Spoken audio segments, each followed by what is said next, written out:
Nakumpiska ang 3 bangka sa isinagawang seaborne patrol operation ng mga otoridad sa karagatang sakop ng Magsaysay, Palawan dahil sa paglabag sa Municipal Ordinance No. 2010-079 na nagbabawal sa paggamit ng air compressor bilang breathing apparatus sa pangingisda. Patrolwoman Andara Falogme sa report.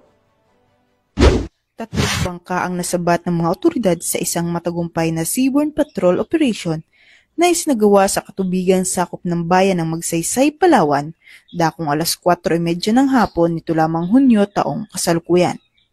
Pinangunahan ang operasyon ng mga tauhan ng Magsaysay Municipal Police Station sa ilalim ng pamumuno ni Police Lieutenant John Ray C. Cupan, officer in charge ng istasyon. Katuwang nila ang grupong Bantay Palawan na pinamumunuan ni retired Police Lieutenant Joel A. Magbanwa na patuloy na nakikipag-ugnayan sa mga lokal na otoridad para sa proteksyon ng karagatan. Nahuli ang mga nasabing bangka dahil sa paglabag sa Municipal Ordinance No. 2010-079 o pagbawas sa paggamit ng air compressor bilang breathing apparatus, isang gawaing delikado at mapanira sa yamang dagat.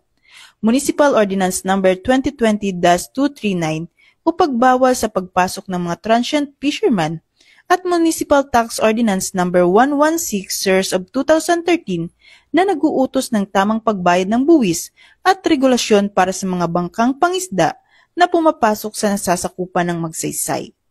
Muling nananawagan ng mga otoridad sa lahat ng mangingisda, lokal man o dayo, na mahigpit na sundin ang mga umiiral na batas at ordinansa upang mapangalagaan ang likas na yaman ng karagatan at maiwasan ang anumang legal na parusa.